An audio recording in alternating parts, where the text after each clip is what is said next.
एक ऐसी मौत की वादी जहां एक चीख से 70,000 लोग अचानक मर गए और अल्लाह के एक ऐसे नबी जिन्होंने इन 70,000 मरे हुए लोगों को दोबारा जिंदा करके दिखाया। आखिर इस मौत की वादी में ये लोग क्यों मर गए और कैसे अल्लाह के नबी ने इन 70,000 लोगों को दोबारा जिंदा कर दिया, ये सब हम आपको आज इसी वीडियो में बताने वाले हैं। इसलिए इस वीडियो को बीच में न छोड़े और इसे आखिर तक जरूर देखें। जिस नबी के बारे में और उनके वाक़ये के बारे में आज हम आपको बताने वाले हैं, उनका नाम हजरत हिजकील अलैहिस्सलाम है। हजरत हिजकील अलैहिस्सलाम मूसा अलैहिस्सलाम के तीसरे खलीफा थे जिन्हें अल्लाह रब्बुल इज्जत ने नबूवत अता फरमाई थी। हजरत हिजकील अलैहिस्सलाम का लक़ब इब्नुल अजूस है, यानी बुढ़िया के बेटे, और आप जुल्फ़िक्र भी कहलाते हैं। इब्नुल अजूस कहलाने की वजह यह है कि आप उस वक्त पैदा हुए थे जब आपकी वालिदा बहुत बूढ़ी हो चुकी थी, और आपको जुल्फ़िक्र इसीलिए कहा जाता है क्योंकि आपने अपनी कफालत से 70 नबियों की जान बचाई थी जिन्हें यहूदी कौम कत्ल करना चाहती थी, और आपने खुद को भी उनके हाथों कत्ल होने से बचाया था। इसके बाद आप कई अरसे तक अपनी कौम बनी इजराइल को दावत हक की तरफ बुलाते रहे। इसी कौम की एक जमात हिजकील अलैहिस्सलाम के शहर में रहा करती थी। एक बार इस शहर में एक बीमारी फैल गई जिससे इस शहर के लोगों में मौत का डर सवार हो गया, जिसके बाद ये लोग मौत के डर से शहर छोड़कर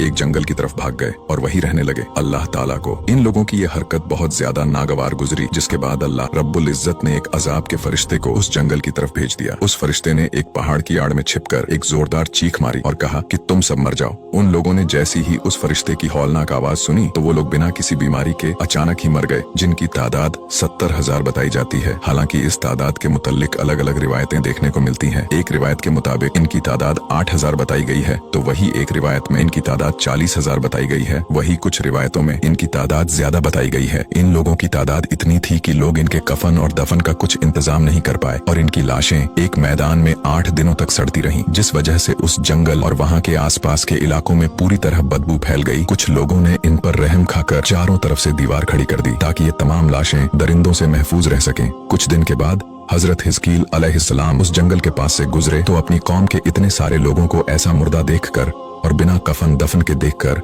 आपका दिल उदास हो गया और आप काफी गमगीन और परेशान हो गए, जिसके बाद आपने अल्लाह की बारगाह में गिड़गिड़ाते हुए दुख भरे दिल से दुआ मांगी कि या अल्लाह, ये मेरी कौम के लोग थे जो अपनी नादानी की वजह से ये गलती कर बैठे कि मौत के डर से शहर छोड़कर जंगल में आ गए। ये सब मेरे शहर के बाशिंदे हैं। इन लोगों से मुझे बहुत लगाव था और ये लोग मेरे सुख दुख में शरीक थे। अफसोस कि मेरी कौम हलाक हो गई और मैं बिल्कुल अकेला रह गया। ऐ मेरे रब, ये वो कौम थी जो तेरी हम्द करती थी और तेरी तौहीद का ऐलान करती थी। आप अपने उदास दिल के साथ दुआ में मशगूल थे कि उसी समय आप पर वही उतरी कि ऐ हिजकील, आप इन बिखरी हुई हड्डियों से फरमा दीजिए कि ऐ हड्डियों, बेशक अल्लाह ताला तुमको हुक्म फरमाता है कि इकट्ठा हो जाओ। ये सुनना था कि बिखरी हुई हड्डियों में हरकत पैदा हुई और हर इंसान की हड्डियां जमा होकर हड्डियों के ढांचे में बदल गई। फिर एक और वही नाजिल हुई कि ऐ हिजकील, आप फरमा दीजिए कि ऐ हड्डियों, तुमको अल्लाह का ये हुक्म है कि तुम गोश्त पहन लो। ये वही नाजिल होते ही फौरन हड्डियों के ढांचों पर गोश्त चढ़ गया। और फिर तीसरी वही नाजिल हुई कि ऐ हिजकील, अब ये कह दो कि ऐ मुर्दों, अल्लाह के हुक्म से तुम सब उठकर खड़े हो जाओ। चुनांचे आपने ये फरमा दिया तो आपकी जुबान से ये जुमला निकलते ही वो सारी लाशें कुछ पड़ते हुए खड़ी हो गईं। फिर ये लोग जंगल से रवाना होकर अपने शहर में दोबारा आबाद हो गए और अपनी उम्र की मुद्दत तक जिंदा रहे। लेकिन इन लोगों पर मौत का इतना निशान बाकी रह गया कि इनकी औलादों के जिस्म से सड़ी लाशों की बदबू आती रही